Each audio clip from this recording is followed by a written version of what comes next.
네, 식사 잘 하셨습니까? 네. 맛있는 식사를 저도 잘 먹었습니다. 감사하고요. 이제 1시간 정도 이 강의를 제가 하고 오늘 전체 일정을 마무리하겠습니다. 잠깐 기도하도록 하겠습니다. 하나님 아버지, 남은 1시간 주님 앞에 의탁합니다. 함께하여 주시고 역사하여 주시고 인도하여 주옵소서. 예수님의 이름으로 기도합니다. 아멘. 자, 이제 오늘 1시간은 지금 예수님의 재림의 징조에 대해서, 그리고 종말의 어떤 순서대로 주님의 재림이 이루어질 것인가, 그리고 요한계시록에 대한 간단한 소개로 제가 말씀을 드리도록 하겠습니다. 자, 징조로는 마태복음 24장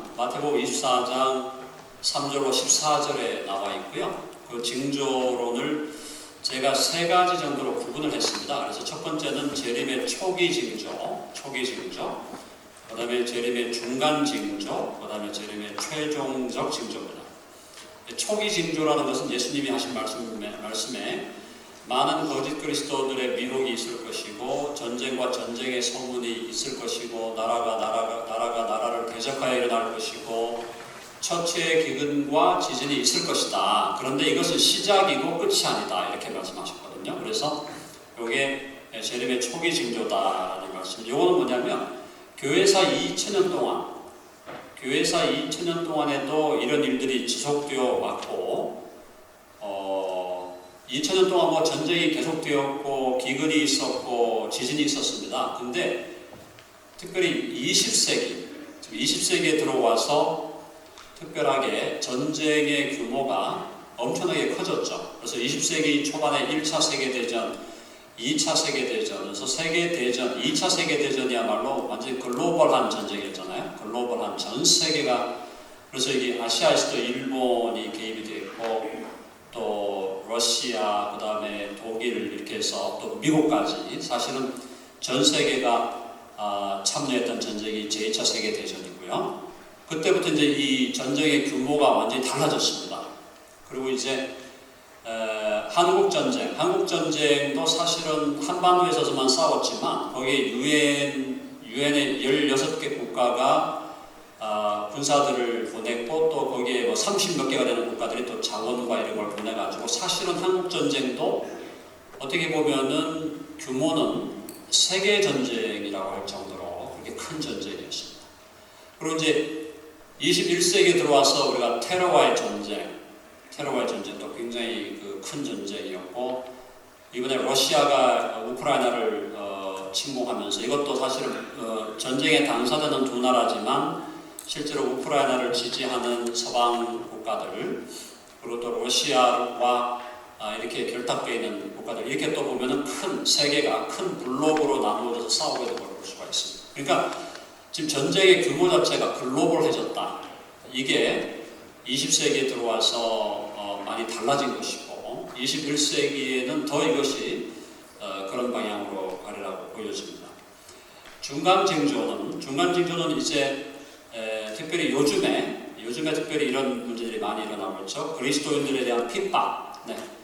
그리스도인들에 대한 핍박이 역사상 계속되어 왔지만, 최근에 오픈도라든가 이런 순교자의 소리라든가 순교자를 추적하는 선교단체들에 따르면, 지난 1900년부터 2000년까지 100년간의 그때 100년 동안 순교자의 숫자가 1900년 혹은 1800년 동안의 순교자의 숫자보다 더 많다라는 통계가 나오고 있습니다. 그러니까 결국은 순교하는 사람들도 많아지고 있고, 지금 그리스도인들이 핍박을 많이 받고 있고요.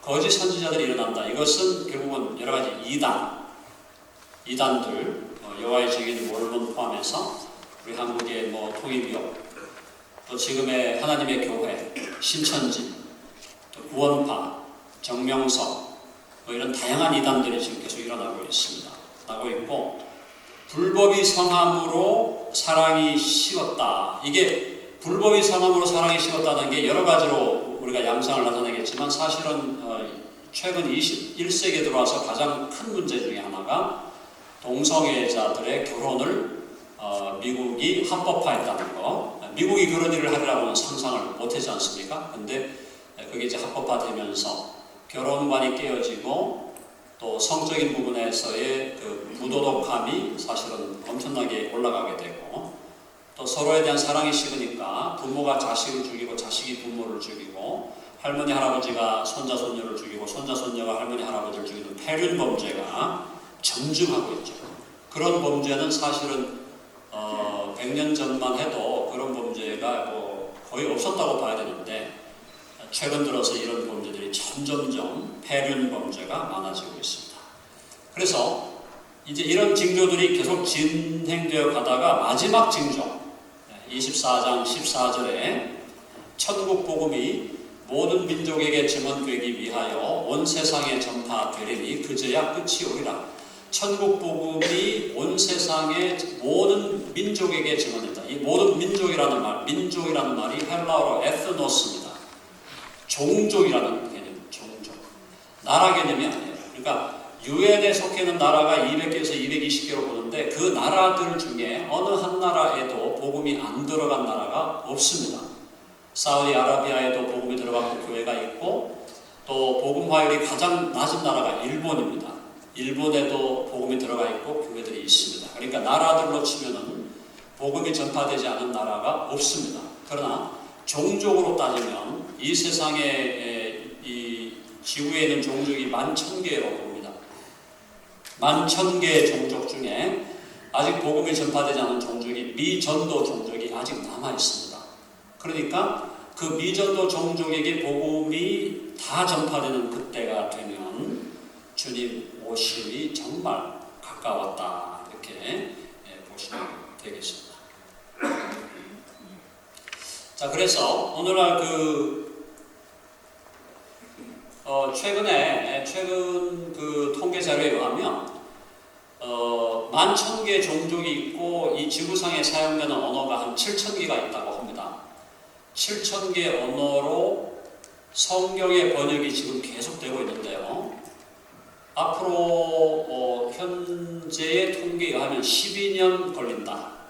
그러니까 12년이 지나면 성경이 전체 성경은 아니더라도 전체 66권은 아니더라도 복음서 한 권이라 할지라도 복음서 한 권 정도라도 이 지구상에 있는 7,000개의 언어로 성경이 다 번역된다는 거예요. 그걸 12년으로 잡고 있습니다. 지금 위클리프 성경 번역 선교회라든가 성경 번역을 하는 선교회들이 꽤 있거든요. 몇 개가 있는데 10여 개 단체가 있는 걸로 제가 아는데 그 단체들의 일단 현재 상황은 12년 정도 이후에는 모든 지구상의 모든 언어로 성경이 한 권은 이제 읽을 수 있게 된다. 어벨러블 해진다. 그런 통계가 나와 있습니다. 상당히 이제 근접해 가고 있다 이렇게 보시면 되겠고요. 자, 그러면 주님이 재림을 하실 때 재림하시기 직전에 어떤 상황이 펼쳐질 건가? 여기 데살로니가 후서 2장 3절 4절을 보면 누가 어떻게 하여도 너희가 미혹되지 말라. 먼저 배교하는 일이 있고 배교라는 것은 교회라는 간판은 달았는데 교회가 아닌 교회들이 많이 생기는 거죠.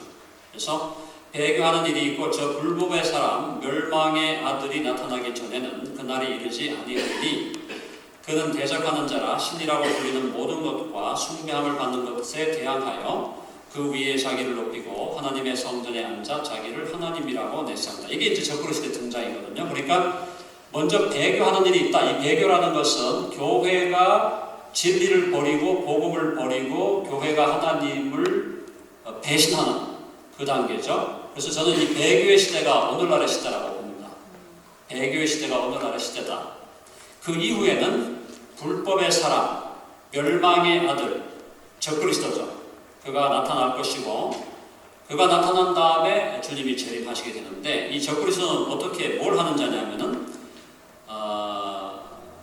자기를 높여서 하나님의 성전에 앉아 자기를 하나님이라고 내세우게 되는 이게 적그리스도죠. 적그리스도에 대해서 요한계시록 13장에 나와 있습니다. 첫 번째 짐승인데 이 짐승이 등장하게 되고 세계 열국이 이 짐승을 따르고 지지하게 되고 이 적그리스도 앞에서 바람잡이 노릇을 하는 사람이 거짓 선지자. 이 거짓 선지자가 적그리스도의 우상을 만들어 놓고 그에게 경배하라. 그리고 그 경배하는 걸 요구하고 그리고 그 경배하는 자들에게 짐승의 표 666을 찍게 되고 666을 맞지 않는 자들은 누구죠? 바로 저와 여러분들 참된 믿음의 사람들이죠. 우리가 그 666을 맞지 않게 되면 우리는 매매하는 것을 금지당한다. 그렇게 13장에 나와 있습니다.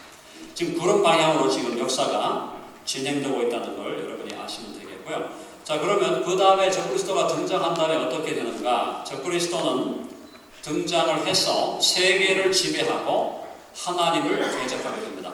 세계를 지배하게 된다는 것은 오늘날로 말하면 세계 단일 정부가 이루어진다는 거죠. 세계 단일 정부가 이루어지고 그 단일 정부의 수장으로 그가 등극하게 되는 것이고요. 거기서 적그리스도의 자기가 그 세계를 지배하는 지구촌 정부, 지구의 정부를 거기서 다스리게 되면 그가 이제 결국 하나님을 대적하는 자로 등장하게 되는 것입니다.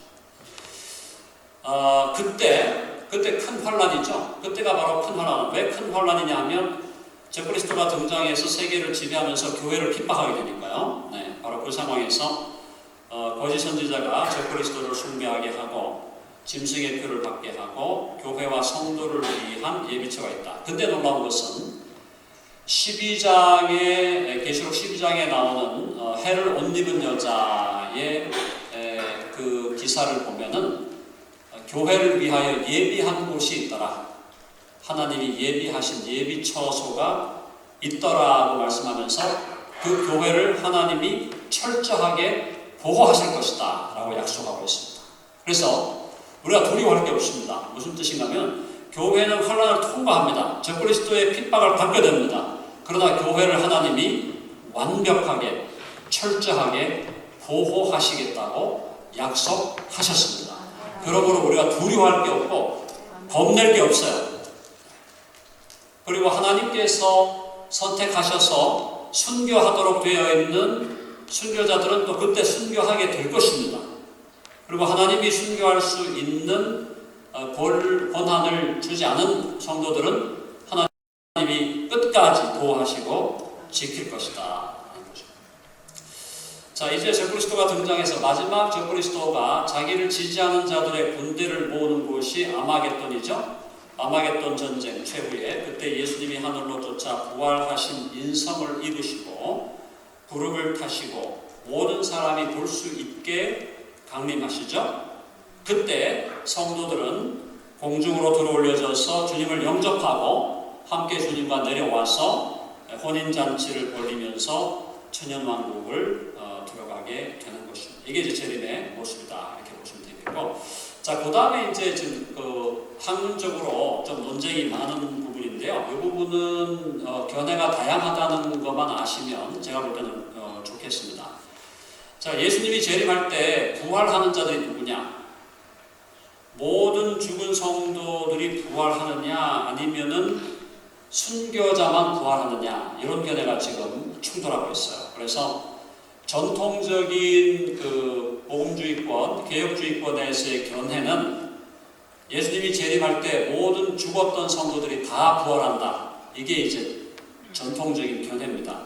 근데 최근에 순교자만 부활한다. 순교자들만 부활해서 순교자들만 천연왕국에 들어간다라는 걸 주장하는 학자들이 소수이지만 나오고 있습니다. 네, 그래서 미국 학자로는 이제 로버트 마운스라는 학자, 그분이 그렇게 주장하고 있고, 한국에서는 민병석 목사님이 순교자만 부활한다는 입장을 지금 견지하고 있고요. 네. 그리고 생존 성도의 변화, 그러니까 예수님이 재림할 때 우리가 살아남아있는 그리스도인들은 재림할 때 변화되는 건지, 아니면 또 그 변화가 아니면은 천연왕국에 들어갈 때는 그냥 원래 이 모습으로 들어갔다가 나중에 변화되는 것인지, 여기에 대해서도 견해가 조금 다양하게 있는데요. 저는 어쨌든 좀 전통적인 입장에 서 있기 때문에 저는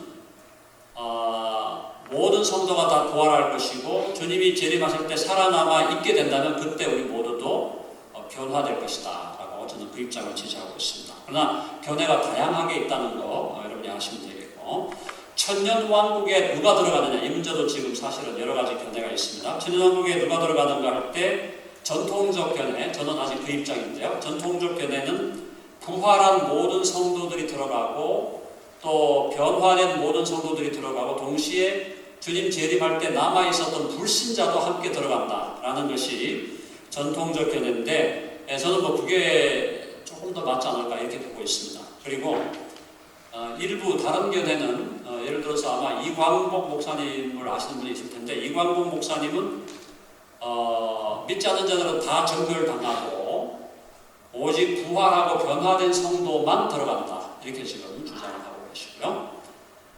그 다음에 민병석 목사님은 부활한 순교자들만 부활하고 잔존해 있는 성도가 함께 들어간다 이렇게 말씀하고 있습니다. 그래서 천년왕국에 누가 들어가는가 할 때 크게 세 가지 정도 견해가 있다 이렇게 보시면 되고, 미국의 학자들이나 저는 조금 더 전통적인 입장, 그래서 모든 부활한 성도와 예수님 재림 때 남아있을 불신자가 들어간다는 것에 제가 이제 그걸 지지하고 있고, 그게 이제 한국에 계신 분들 민병석 목사님, 이광복 목사님도 그게 다양한 그 계시록의 해석자들이 다양한 견해를 가지고 있다는 정도만 여러분이 이해하시면, 이 부분에 대해서는 사실은 누구도 어떤 그 절대적으로 옳은 입장이라고 말하기가 어려운 것이 성경의 해석상에도 약간의 어려움이 있고 또 이게 또 미래의 일이기 때문에 이거는 조금 남겨두는 것이 좋겠다라는 제 생각입니다. 자, 그다음은 예수님이 재림을 하시고 어떤 일이 벌어지죠? 재림을 하면은 주님께서 마귀를 붙잡죠. 마귀를 잡아서 무저갱에 가두어 놓습니다. 1000년 동안 미혹하지 못하게 가두어 놓고 천년왕국을 이루시고 부활한 성도들과 함께 통치하신다는 것이 계시록 20장에서 1절, 6절에 나온 내용이고요. 천년왕국이 끝나면은 무저갱에 갇혔던 마귀가 한번 잠시 놓입니다. 놓이고 나서 이 마귀는 한 번 더 곡과마곡이라는 것이 이제 그 천년왕국 시대에 살아있던 그때도 하나님을 대적하려고 남아있던 자들인데, 그 대적하는 자들인데 이들을 미혹해서 그리스도를 대항하여 한 번 더 반역의 전쟁을 펼치려고 하지만 주님이 전멸시킨다는 것이 계시록 20장 7절로 9절이고요. 그 이후에 마귀는 불못으로 던져짐으로 마귀의 영원한 심판이 그것으로 끝나고, 그 다음에 모든 불신자들 죽었던 불신자들이 다 부활해서 백보자 심판대 앞에 서게 되고, 그 다음에 생명책과 행위의 책들에 기록된 대로 심판을 받게 되는데, 우리의 이름은 생명책에 기록되어 있기 때문에 우리는 이 백보자 심판 앞에서 무슨 뭐 정죄의 심판이나 이거 받는 게 아니죠. 그죠? 믿지 않는 자들이 부활해서 그들의 행위에 따라 심판당하고 그들 역시 영원한 불못으로 던져지게 된다. 이게 이제 계시록 20장의 내용이고, 21장, 22장은 새하늘과 새 땅에 대한 내용이 나오고 있습니다. 자, 그래서 의인들은 어떻게 됩니까? 우리 의인들, 예수님을 믿는 사람들의 최종 상태는 오직 은혜와 믿음으로 의롭다 하심을 받아서 새하늘과 새 땅을 유업으로 받고 새 예루살렘 성에서 살게 된다. 이게 이제 우리 계시록 21장, 22장이 보여주는 것이고요. 새 예루살렘 성에는 없는 것이 많습니다. 바다가 없고 눈물이 없고 사망이 없고 애통하는 것이나 곡하는 것이나 아픈 것이 다시 있지 아니하고 밤이 없으며 속된 것이나 가증한 일 또는 거짓말하는 일이 없고 다시 저주가 없다는 것이죠. 모든 이 땅에서 우리가 경험하는 모든 부정적인 것들은 다 사라지게 된다. 그 다음에 생명수 강이 있고 생명나무가 있고 생명나무 실과가 있고 하나님과 그 어린 양의 보좌가 있고 완전한 안식을 누리며 항상 하나님을 예배하고 섬기며 교제하며 놀라운 기쁨과 희락의 삶을 우리 주와 함께 영원히, 그리고 우리 사랑하는 형제와 자매들과 함께 영원 무궁한 삶을 살아가게 된다는 것입니다. 자, 그러면 믿지 않는 자들은 어디로 갈까요? 믿지 않는 자들은 안타깝지만 그들의 최종 상태는 불과 유황으로 타는 못에 들어가죠. 영원한 불못입니다. 그게 이제 우리가 보통 말하는 지옥인데, 지옥이 두 가지가 있다 그랬죠. 예수님 재림 전에 들어가는 지옥은 음부, 예수님 재림한 후에 들어가는 지옥은 영원한 불못입니다. 이제 이 둘째 사망의 상태인데요. 둘째 사망의 상태는 부활한 채로 들어가기 때문에 정말 무섭죠. 그래서 계시록 21장 8절에 그러나 두려워하는 자들과 믿지 아니하는 자들과 흉악한 자들과 살인자들과 행음자들과 술객, 이 술객은 술 먹는 사람이 아니고요. 마술하는 사람, 마술하는 자들, 그 다음에 우상 숭배자들과 모든 거짓말하는 자들은 불과 유황으로 타는 못에 참여하리니 이것이 영원한 둘째 사망이 되겠습니다. 자, 이제 그렇게 제가 종말론을 결론 지었고요. 이제 남은 시간, 한 3, 40분 남은 시간에 요한계시록에 대해서 여러분에게 말씀을 드리고자 합니다. 오늘 여기 계신 분들 중에 요한계시록이 쉽다라고 생각하시는 분 있습니까? 요한계시록이 나는 쉽더라. 손 들어 보십시오. 네, 한 분 손 드셨는데, 네. 한 분 외에는 다 어렵다고 막 생각하시는 거죠? 요한계시록이 어렵다. 네. 자, 요한계시록을 읽어보면 분위기가 밝아지더라. 손 들어 보십시오. 네. 오늘 이제 밝고 행복한 종말론을 들으셨으니까 좀 밝아지시는 것 같은데, 그 전에는 요한계시록을 읽으면 분위기가 어두워지고, 또 요한계시록이 쉽다는 느낌보다는 어렵다, 아니면 이해가 잘 안 된다, 이런 느낌이 훨씬 강하죠. 요한계시록에 대해서. 자, 그래서 오늘 이 시간 여러분들 제가 처음 시간에 종말론이 밝고 행복하다 그러는 거 말씀드렸죠. 그거 하나 건지시고, 그 다음 오늘 마지막에 계시록이 생각보다 어렵지 않네? 그렇게만 하나 결론 내리고 가시면 오늘 오신 보람이 있다, 제가 말씀드릴 수 있겠습니다. 자, 요한계시록이 어렵다고 하는 생각은 편견입니다. 편견이, 선입견이. 그 편견과 선입견을 누가 심어주겠습니까? 마귀가 심어놓은 겁니다. 요한계시록이 어렵다라고 하는 이 편견, 이것은 마귀가 심은 거예요. 왜 그렇게 했을까요? 모든 성경에 마귀에 대한 이야기들이 나오지만 요한계시록에는 어떤 얘기가 나오냐면 마귀의 최종 멸망에 대한 얘기가 나옵니다. 마귀가 최종적으로 패배했고 최종적으로 예수님께 잡혀서 영원한 불못으로 던져질 것이라는 얘기가 요한계시록 20장에 나온다 이 말이에요. 그러므로 마귀의 입장에서는 사람들이 계시록을 많이 읽으면 별로 자기한테 유익할 게 없어요. 왜? 자기가 패배자라는 걸 계속 계시록을 말하고 있으니까.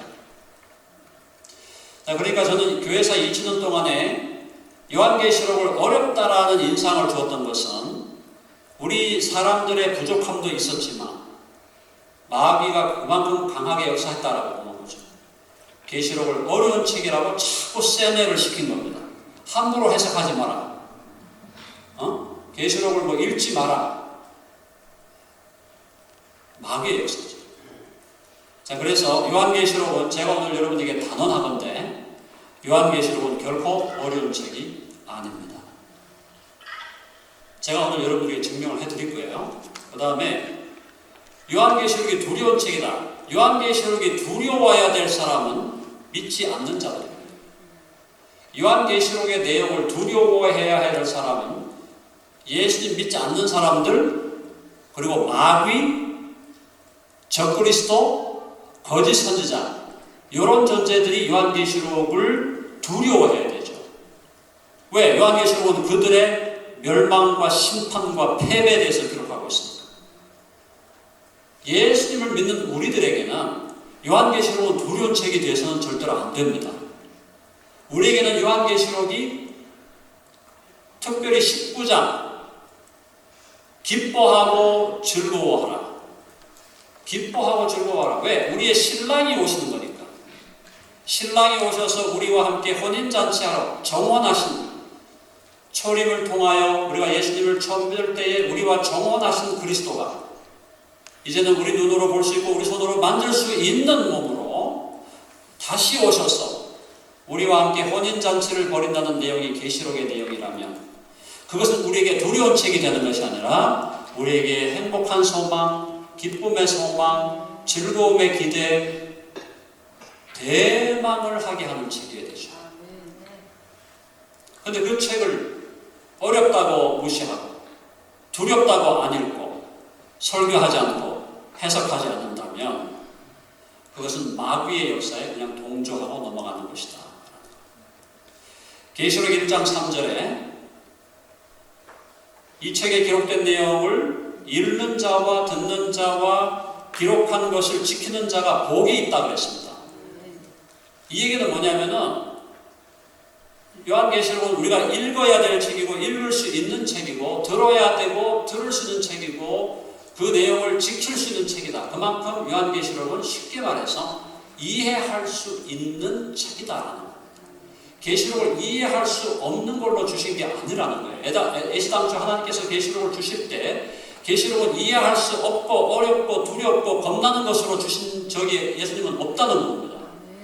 예수님이 계시록을 주신 것은 읽어서 복을 얻고 들어서 복을 얻고 그 내용을 지켜서 복을 얻으라는 것이죠.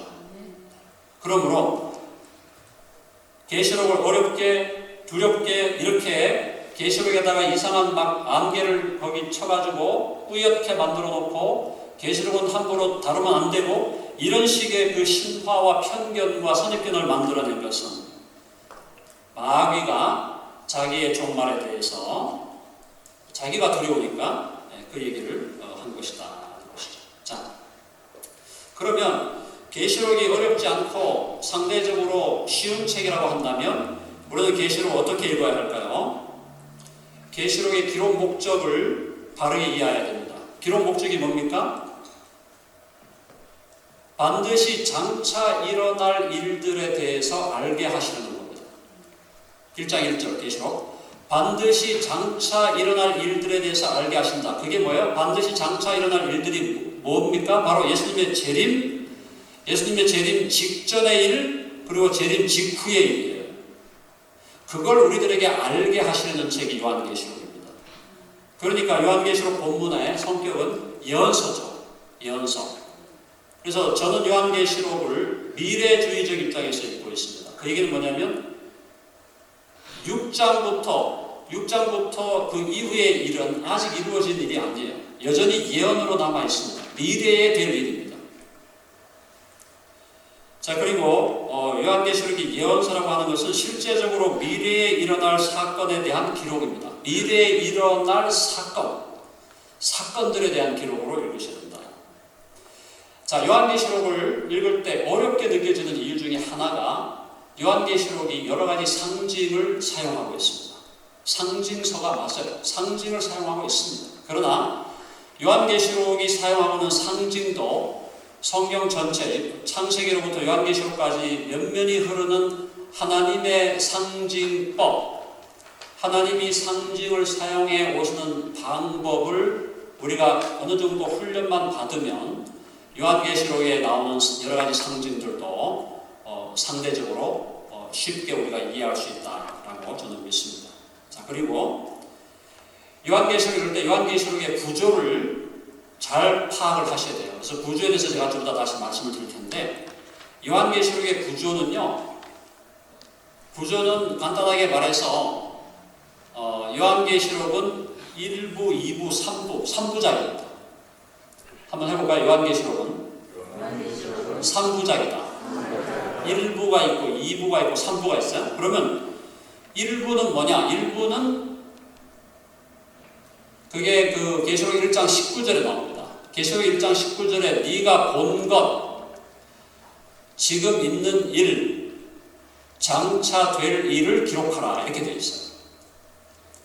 천사가 사도 요한에게 그렇게 말하죠.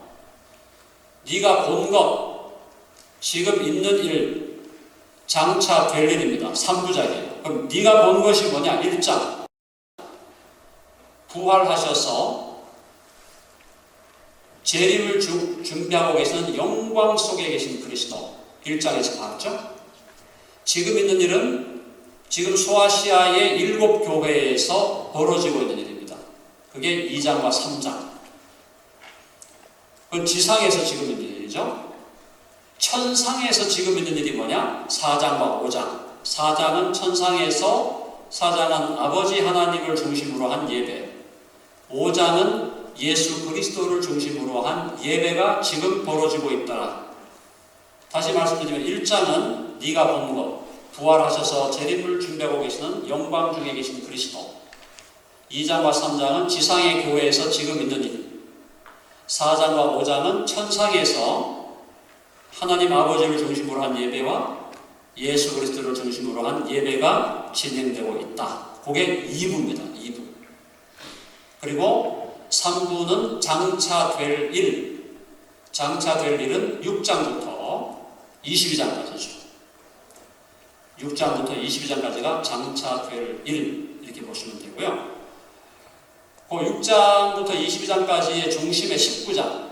19장은 재림이고 6장부터 18장까지는 저는 대환란의 기간으로 봅니다. 6장부터 18장까지. 그리고 19장 재림, 20장 천연왕국, 21장, 22장이 새하늘과 새 땅, 새 예루살렘과 새하늘과 새 땅, 이렇게 계시록의 구조를 이해하시면 좋겠고, 요한계시록 읽을 때 가장 중요한 자세가 겸손입니다. 겸손. 겸손한 태도와 마음으로 요한계시록을 읽으라. 무슨 뜻이겠습니까? 계시록은 미래에 대한 이야기고 미래에 대한 예언입니다. 과거를 해석하는 게 아니에요. 미래에 될 일들을 지금 해석하는 거기 때문에 어느 누구도 계시록을 해석할 때 절대적으로 그 사람의 해석이 절대적으로 옳다, 하나의 오류도 없이 옳다라고 할 수 있는 사람은 한 사람도 없습니다. 성경 자체가 모든 성경에 대한 해석이 나의 해석이 절대적으로 옳다 할 수 있는 것이 당연히 없지만, 특별히 요한계시록은 내가 이렇게 해석할 때 그 해석이 절대적으로 옳다라고 주장할 수 있는 성격의 책이 아니라는 거죠. 어느 누구도 요한계시록을 해석할 때 하나님께서 주신, 그에게 주신 은사와 재능과 학식을 사용해서 최선을 다하여 해석하더라도 나의 해석이 언제라도 틀릴 수 있다는 것을 인정하는 자세, 그게 겸손한 자세죠. 그리고 만약에 나의 해석이 잘못되었고 다른 사람의 해석이 옳다면 그 사람의 해석을 적극적으로 수용하고 받을 수 있는 자세로 요한계시록을 해석할 때만, 그것이 하나님과 사람 앞에서 건강하고 책임지는 자세로 계시록을 읽는 것이다라고 여러분이 이해하시면 되겠습니다. 자, 이제 요한계시록, 그러면 이제 서론을 한번 들어가 보겠습니다. 다 대충 아시는 거지만 한번 정리할게요. 요한계시록 서론의 첫째, 요한계시록의 원저자, 요한계시록을 기록하도록 원래 영감을 주신 분은 누구시죠? 하나님이시고 예수님이시죠. 그래서 예수님의 계시와 성령의 감동으로 요한계시록이 기록되었고, 그거를 기록한 사람, 요한계시록 기록한 사람은 사도 요한입니다. 사도 요한이 주후 95년에서 98년경 그어간에 기록한 것으로 우리 보고 있고요. 사도 요한이 요한계시록 어디서 기록했습니까? 반모섬에 유배되어 가서 거기서 요한계시록을 기록합니다. 계시록의 문학 장르는 예언서라고 그랬죠. 예언서. 구약에는 예언서가 뭐죠? 선지서죠. 구약의 선지서가 다 예언서인데 이사야, 예레미야, 에스겔, 다니엘 쭉 내려와서, 그죠? 쭉 내려와서 말라기까지 그것이 다 선지서고 예언서인데, 신약의 예언서는 요한계시록이다. 그리고 문학 기법은 상징을 많이 사용하고 있습니다. 구약과 관련한다면 이제 다니엘서, 또 조금 더 들어가면 뭐 스가랴서, 이런 구약에서 대표적으로 재림을 다루고 있는 책들과 연결이 되어 있고요. 자, 기록 목적은 계시록 1장 1절 제가 아까 말씀드렸죠. 반드시 속히 일어날 일들을 보이시려고. 반드시 속히 일어날 일은 예수님의 재림 직전에 일어날 일, 또 직후에 일어날 일들을 얘기하는 거고요.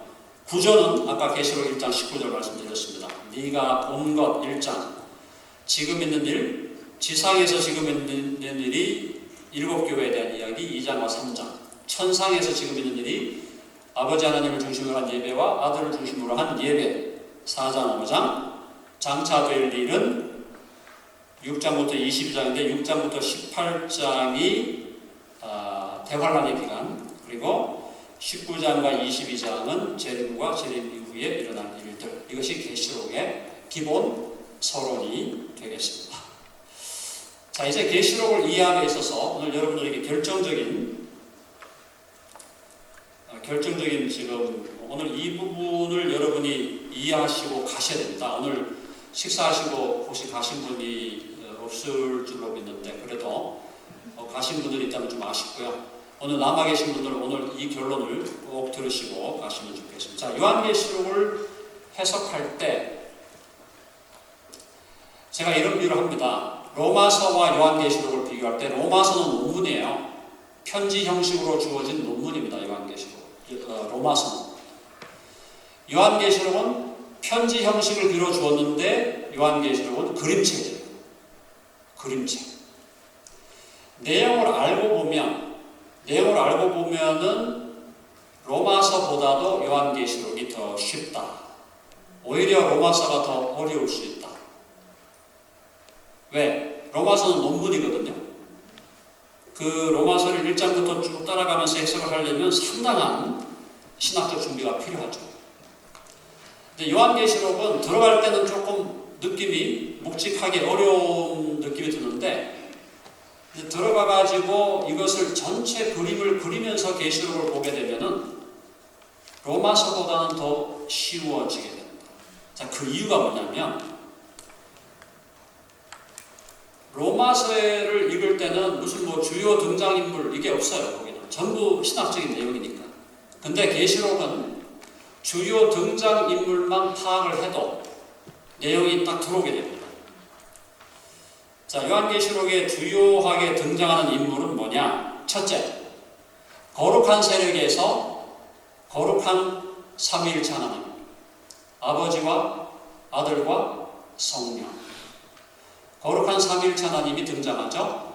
거룩한 삼위일체 하나님에서 이제 성령이라는 이 성령, 제3위격인 성령에 대해서 요한계시록이 사용하는 독특한 이름이 있죠. 일곱령이라고 하는, 그게 성령을 말하는.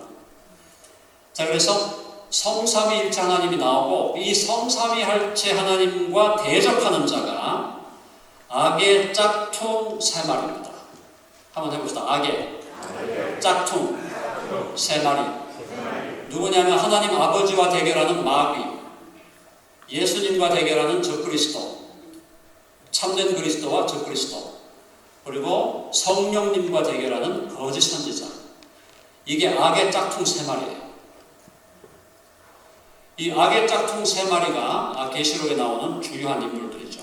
자, 그 다음에 삼위일체 하나님, 거룩한 삼위일체 하나님을 따르는 참교회가 있습니다. 참교회. 계시록에는 참교회가 누구로 묘사되고 있냐면은 계시록 12장에 해를 옷 입은 여자.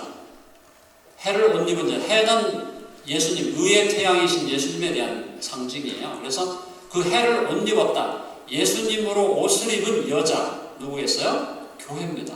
교회. 그리고 교회와 대결하는 거짓교회가 있어요. 거짓교회. 가짜교회. 거짓교회를 계시록 17장은 큰 음녀라고 말하고 있습니다. 큰 음녀. The Great Harlot or The Great Prostitute. 그게 큰 음녀. 17장. 거짓교회인데 큰 음녀 이 거짓교회의 중심 세력은 당연히 로마 천주교죠. 로마 천주교만이 존재하는 게 아니라 로마 천주교와 나중에는 모든 종교가 다 붙습니다. 이슬람교가 붙고 불교가 붙고 힌두교가 다 붙어요. 그래서 종교의 통합 세력이죠. 모든 종교의 통합 세력. 이것이 바로 큰 음녀. 계시록 17장에 나옵니다. 그리고 또 다른 주요한 인물이 두 증인, 계시록 11장에 나오는 두 증인에 대한 이야기가 나오는데, 이 11장의 두 증인하고 여러분들이 이제 많이 들었던, 계시록 하면은 많이 듣는 게 14만 4천이잖아요. 그러니까 뭐 신천지 같은 이런 이단들 옛날에 그 여호와의 증인도 처음 이게 등장할 때는 14만 4천만 구원받는다 그래가지고 굉장히 이렇게 소란을 피웠는데, 계시록 7장과 14장에 나오는 14만 4천에 대한 이야기를 여러분 자세히 읽어보면요, 14만 4천만 구원받는다라는 내용이 나오질 않습니다. 14만 4천만 구원받는 게 아니에요. 14만 4천은 제가 틀릴 수도 있어요. 그러나 제가 현재 갖고 있는 저의 해석은 14만 4천은 참된 교회의, 참교회의 지도자들이다라고 보여집니다. 참교회의 지도자들 14만 4천. 그리고 계시록 7장에 14만 4천이 나오고 그 이후에 모든 백성과 열국과 방언과 그죠? 민족에서 헤아릴 수 없는 큰 무리가 오는데 그게 교회죠. 그러면 그 교회, 그 참된 교회를 이끌어가는 지도자들이 14만 4천이다라고 보여줍니다. 그게 이제 두 증인과 연결된다고 저는 보고 있습니다. 그리고 이들 중에 많은 사람들이 순교하게 되겠죠. 그 다음에 이 14만 4천 두 증인과 대결하는 자들이 누구냐? 거짓 교회의 지도자들입니다. 거짓 교회 지도자들.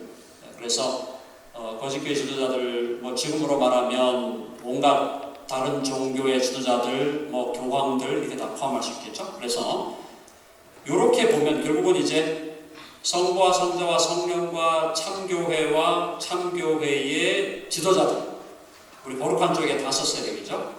그 다음에 악의 세력에서 마귀와 적그리스도와 거짓 선지자와 거짓 교회와 거짓 교회의 지도자들, 이것이 예수님 재림하기 전에 결정적으로 싸움이 일어나고 전쟁이 일어난다라는 이야기가 계시록 사실은 6장부터 18장까지 이야기합니다. 그래서 이 계시록에 등장하는 주요 등장인물을 여러분이 좀 확인하는 게 필요하고요. 이제 보다 마지막 부분, 이 8번이 여러분이 요한계시록을 해석하는 열쇠입니다. 요한계시록을 해석하는 열쇠가 뭐냐? 요한계시록은 출애굽기와 비교해서 읽으면 된다. 구약의 출애굽기와 요한계시록은 아주 긴밀하게 연결되어 있다는 거죠. 자, 예를 들어 설명하겠습니다. 구약의 출애굽기 상황에서 여러분, 자, 잘 들어보세요. 출애굽기 상황에서 하나님이 애굽에다가 재앙을 내리죠. 그죠? 애굽에 재앙을 내릴 때 그 애굽에서 악의 세력에 누가 있어요? 바로의 배후에 마귀가 있죠. 그리고 바로가 있고, 또 바로 앞에서 바람잡이를 하는 박수, 무당, 술객들이 있었어요. 애굽에 있는 악의 세력이죠. 그리고 우리 하나님의 거룩한 세력은 하나님이 있었고 모세가 있었고 아론이 있었습니다. 대결하는 거죠. 자, 그 대결하는데 하나님께서 이스라엘 백성을 애굽에서 빼내실 때에, 애굽에서 빼내시기 위해서 하나님이 애굽 땅에다가 10가지 재앙을 쏟아 붓습니다. 10가지 재앙을 쏟아 부을 때, 제가 질문을 해요. 10가지 재앙을 쏟아 부을 때 이스라엘 백성이 휴거됐습니까? 아니면 애굽 땅에 남아 있었습니까? 애굽 땅에 남아 있었죠. 이스라엘 백성이 휴거되지 않았어요. 자, 1차적으로. 그 다음에 10가지 재앙이 있는데 10가지 재앙 중에서 여러분 출애굽기를 자세히 읽어보십시오. 그러면 10가지 재앙 중에 앞에 1번, 2번, 3번은 이스라엘 백성에게도 해당이 되었어요. 그런데 4, 5, 6, 7, 8, 9, 10 7가지 재앙은 이스라엘 백성에게는 해당이 안 됩니다. 이해되세요? 10가지 재앙 중에 마지막 재앙이 뭐였죠? 장자를 치는 재앙. 장자를 치는 재앙에 장자 치는 재앙을 이스라엘 백성이 당했나요? 아니죠.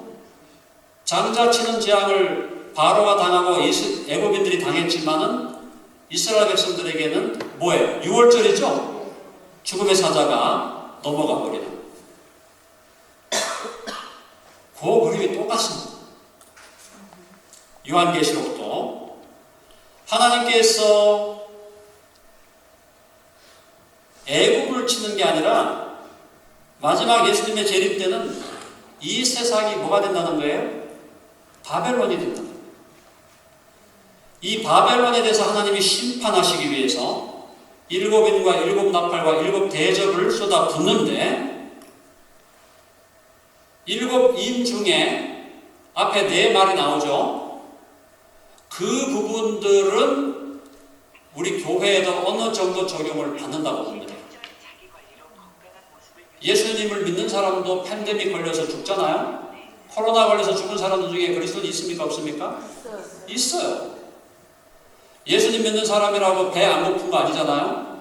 그죠? 기근 때문에 배가 고파서 죽어갈 수 있습니다. 그러니까 예수님을 믿는 사람들에게도 일곱인 첫째 7인 중에 앞부분은 저는 해당이 된다고 봅니다. 그런데 뒤로 가면서 7나팔이 오고 7대접이 쏟아질 때 7나팔과 7대접의 재앙은 교회에 쏟아지지를 않는다는 거예요. 출애굽의 10가지 재앙 중에서 앞에 3부분은 이스라엘에게 해당이 됐지만 나머지 7개가 해당이 안 된 것처럼 7인 7나팔 7대접 중에 앞부분에서는 교회가 영향을 받겠지만 특별히 7나팔 7대접의 재앙은 교회에게 부어지지 않는다. 주님께서 그 재앙으로부터 교회를 보호하신다는 것입니다. 그래서 결국 결론은 뭐냐? 요한계시록은 출바벨론기예요. 한번 해보자. 요한계시록은 출바벨론기다.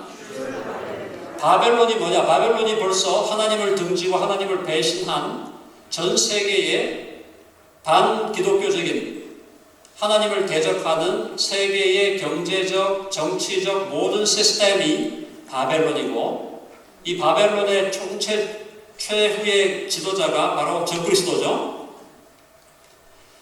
그 바벨론으로부터 교회를 출애굽시키는 출바벨론 시키는 것이 요한계시록이다. 그러니까 출애굽기는 애굽이라는 컨텍스트에서 이스라엘을 해방시키는 사건이었다면 요한계시록은 전 지구적인 컨텍스트에서 전 지구가 바벨론화된 상태에서 교회를 그 바벨론으로부터 해방시키는 기록이 요한계시록이에요. 그래서 10가지 재앙 중에 일부가 해당이 되고 일부는 이스라엘 백성을 피해갔던 것처럼 7인 7나팔 7대접 중에도 일부분만 교회에 해당하고 나머지 대부분은 교회에 해당되지 않는다. 그러므로 결국 뭡니까? 교회가 대환란을 통과하고 대환란 기간에 적그리스도에게 핍박을 받는다 할지라도 하나님께서는 교회를 완전하게 철저하게 보호하신다 라는 내용이 요한계시록이 우리에게 알려주고자 하는 주요한 메시지 중에 하나다라는 것입니다. 여러분 아멘 하시죠? 네. 자, 그렇게 요한계시록을 읽으면 여러분 요한계시록이 이제 우리가 읽을 때 겁날 필요가 없어요. 안타까움은 있죠. 믿지 않는 자들이 심판을 받고 재앙을 받고 그 계시록에 보면은 하나님이 그렇게 막 재앙을 7나팔을 막 붓고 해도 그 계시록에 보면은 그들이 회개하지 않아. 믿지 않는 자들이 끝까지 회개하지 않는다는 얘기가 2-3번 나와요. 거기 계시록에 보면 너무너무 안타깝죠. 그들이 예수님을 안 믿고 심지어 지금 7가지 재앙, 7 나팔이 막 쏟아지고 최종적으로 이제 7 대접이 쏟아지겠지만은 그 재앙이 쏟아짐에도 불구하고 끝까지 회개하지 않고 하나님을 대적하면서 그렇게 어리석게 멸망당해가는 그들을 보면서 안타까운 마음은 들지만 교회는 7인 7 나팔, 7 대접의 재앙이 쏟아지는 그 속에서도 하나님이 교회를 철저히 보호하시고 아예 재앙이 교회에 내리지 않도록 차단해 버리시고 끝까지 교회는 교회의 정체성을 지키고 신부로서의 순결을 지키고 거룩한 신부로서 자기를 단장하며 다시 오실 신랑을 맞이하는 대망의 기쁨으로 마지막의 대환란을 담대하게 이기고 승리하게 하시겠다라는 것이 하나님이 우리에게 계시록을 통하여 주시고자 하는 중요한 메시지다. 그런 의미에서 결코 우리 교회는 계시록을 읽을 때 두려워하거나 이 계시록이 너무너무 어려워가지고 도저히 나는 해석을 못하겠다라고 하면서 좌절에 빠져서는 안 되고 도리어 계시록이 우리에게 알려주고자 하는 것은 마지막 주님 오시는 그날이 바로 출바벨론의 역사인데 그 출바벨론의 역사를 이미 하나님은 출애굽기를 통해서 우리에게 작은 규모로 보여주셨고 그것을 전 지구적인 차원에서 출바벨론기로 요한계시록을 우리에게 기록해 주셨다. 그러므로 우리는 계시록을 결코 이제는 두려워하거나 무서워하거나 겁내지 말고 담대하게 계시록을 읽고 계시록을 해석하고 계시록을 읽고 해석해 선포하고 계시록이 우리에게 주고자 하는 하나님의 메시지를 잘 확인해서 주님 오실 날 얼마 남지 않은 이 마지막 세대를 살아갑니다. 팬데믹은 우리에게 주님 오실 때가 얼마 남지 않았구나라는 것을 우리에게 보여주셨죠. 그리고 러시아가 유크레인을 공격하고 있죠. 또 뭐 이게 3차 대전으로 번지니 많이 지금 여러 가지 이야기들이 있습니다. 그럼에도 불구하고 우리가 요동하거나 두려워하거나 떨거나 혼란 속에 빠지는 것이 아니라 우리는 예수님의 신부로 거룩한 신부로 우리를 거룩하게 잘 단장하고 그죠? 지혜로운 처녀처럼 등불과 기름을 잘 준비하고 신랑 오실 때 기쁨으로 신랑을 맞이하고 그분과 함께 그분과 함께 천연왕국에 들어가고 또 그분과 함께 영원한 새하늘과 새 땅에 들어가서 주와 함께 영원히 다스리는 우리들에게 주어진 놀라운 특권, 이것을 누리는 우리 모두가 되어야 할 줄로 믿습니다. 네. 그래서 요한계시록이 오늘 제가 잠깐 설명드렸는데 요한계시록이 조금 쉬워지셨죠? 네. 그러면 오늘 여러분 잘 오신 겁니다. 자, 이 정도로 제 강의는 마무리하고요. 혹시 질문 있으면 질문 받고 2시에 끝내도록 하겠습니다. 네. 질문 있습니까?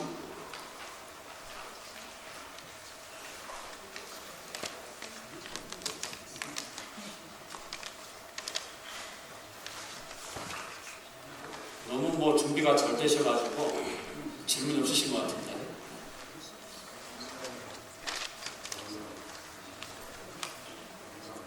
네, 말씀하십시오. 성경에 있는 이스라엘하고 실제로 이 지구상에 있는 이스라엘, 지금 우리가 이스라엘에 가서 선교하고 많이 하는데 그 좀 비교를 좀 해주시고, 우리가 이스라엘을 제가 선교 가보니까요, 너무 지나치게 우리한테 대적하고 막 바닥도 그냥 셀프니 버리고 폴리스 블루가 우리를 쫓아내고 교회들은 전부 다 숨어서 예배드리고 하거든요. 그 이스라엘하고 성경 말씀에 있는 이스라엘하고 비교를 좀. 사실 좋은 질문이시고요. 질문하신 분이 벌써 답을 다 하셨어요. 사실 뭐냐면 그 구약 성경이나 신약에 이제 예수님과 함께했던 사도들 다 유대인이었잖아요. 그러니까 그때 2000년 전의 유대인들은 그래도 그 순혈, 그러니까 피의 순수성으로 볼 때 상당히 순수한 유대인이었죠. 이 혈통이. 근데 지금 2000년 동안 이스라엘 백성들이 디아스포라로 흩어져 있다가 48년에 이제 독립을 해갖고 나라가 세워졌잖아요. 지난 2000년 동안의 이스라엘 백성의 이 혈통은 굉장히 더러워졌다고 봐야 돼요. 이해되시죠? 그게 일단 1차적으로, 그러니까 지금 현재 우리가 경험하는 유대인은 2000년 전에 예수님이 경험했던 유대인과는 상당히 다르다고 보셔야 돼요. 1차적으로. 두 번째는 이스라엘이 국가로 회복은 됐지만 아까 말씀 잘 하셨어요. 현재 이스라엘의 법률에는 이스라엘 그 국가 내에서 기독교 복음 전도하는 게 금지되어 있습니다. 쉽게 말하면 현재의 이스라엘은 반기독교 국가예요. 이해되시죠? 그러니까 거기 가서 복음을 전하는 게 굉장히 어려워요, 사실. 그래서 어쨌든 그렇더라도 우리가 현재의 이스라엘 백성들이나 자기들이 유대인이라고 할 때, 아니면 주라고 할 때 그 사람들에게 복음을 계속 전해야 되죠. 그래서 예수 믿게 해야 되는 게 우리의 책임인데, 그러나 우리가 지금 현재 경험하고 있는 유대인 혹은 이스라엘이라는 것은 이미 예수님이 2000년 전에 예수님이 경험했던 그 유대인과 이스라엘과는 굉장히 지금 그 성격이 많이 달라졌다. 그리고 이스라엘인들이 그 2000년 동안 이 디아스포라로 경험해 오면서 아버지 부계 쪽의 그 개념보다는 모계 쪽으로 지금 자기 자손들을, 혈육의 자손들을 이렇게 지금 생각하고 있거든요. 그래서 어머니가 유대인이면 그 사람이 유대인이다, 이렇게 되어 있단 말이죠. 아버지는 상관없이. 그 얘기는 벌써 피가 엄청나게 많이 더러졌다고 봐야죠. 그러니까 이제는 본인이 뭐 유대인이라 그러고 본인이 나는 주다 그러면은 그걸 존중하고 그들에게 복음을 전하는 우리가 계속 해야 되지만, 아까 제가 말씀드린 대로 이스라엘 회복운동 하면서 흩어져 있는 이스라엘 사람들을 갖다가 그 유대 땅에다가 본토에 귀환시킨다는 것이 너무나 제가 볼 때 어리석은 일이고, 귀환시켜 놓으면 이 사람들이 예수 안 믿습니다. 그 나라에 들어가는 순간에 오히려 복음으로부터 떨어져요. 복음을 들을 기회가 더 없어져요. 이스라엘 백성 아예 다른 나라에 흩어져 있을 때 더 그들이 복음을 더 들을 수 있는 기회가 더 많아집니다. 그러니까 이스라엘 회복운동이라고 하는 알리야라고 하는 그 운동에 혹시 여러분 중에 빠지신 분이 있으면 빨리 나오셔야 돼요. 그것은 전혀 하나님의 구속사의 메인 프로그램, 하나님의 구속사의 중심 프로그램이 결코 아니라는 걸 여러분이 기억하셔야 됩니다. 네, 좋은 질문이셨습니다. 네. 네.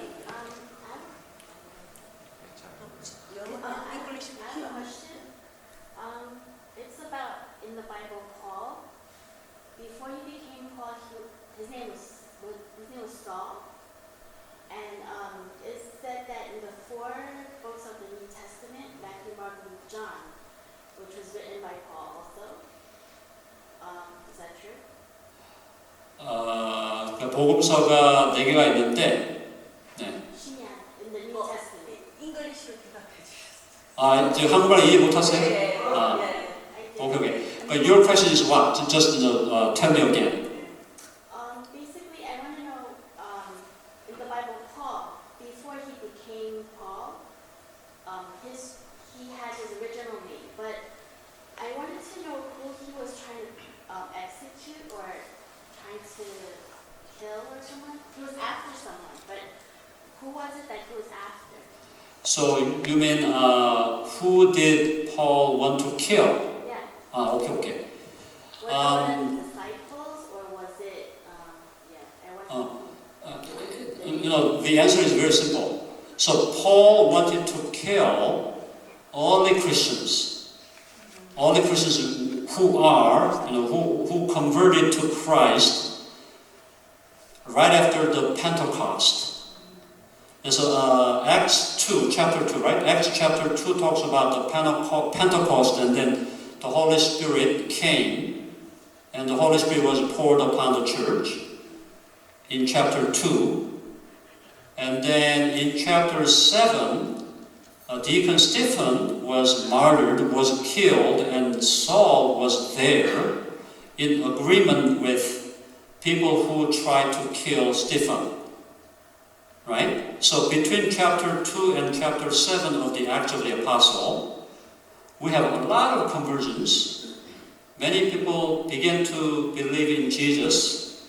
Okay? So, chapter 2, between chapter 2 chapter 7, we have a lot of conversions. So Paul wanted to, before he became Saul, he wanted to kill the early Christians, including Deacon Stephen. Okay? And wait, so Stephen, was he one of the disciples or was he just one of like a He was not one of the original 12 apostles. No. was he a He was especially called by Jesus. Okay? So we have original 12 apostles, and one of them was Judas Iscariot. He betrayed Jesus, and Matthias was added. So we have 12 apostles. This is fixed. And in addition to these 12 apostles, we have the apostle Paul. He was added to the original 12. Okay? Yeah. Yeah, thank you. 예, 오늘 여기까지만 하겠습니다. 기도하겠습니다. 잠깐만 기도하고. 하나님 아버지 감사합니다. 오늘 하나님께서 계시록을 사모하고 또 말씀을 사모하는 주의 자녀들을 불러주시고 오늘 말씀을 통해서 저희들을 위로하시고 또 힘주시고 또 주님에 대한 대망과 열망을 가지도록 인도하심을 감사합니다. 신부로서 신랑을 기다리고 신랑을 간절히 교대하고 사모하는 신부들로서 우리 모두가 거룩한 신부로 잘 자신을 단장하게 해주시고 또 장차 영광 중에 오실 주님을 사모하면서 이 땅에서 주신 사명 감당하고 승리하는 삶을 살아내게 하시며 주님 오시는 그날 기쁨으로 주님을 맞이하고 주와 함께 영원히 살아가는 우리 모두가 되도록 주님 역사하시고 함께하여 주시옵소서. 예수님의 거룩하신 이름으로 기도하옵나이다. 아멘. 감사합니다.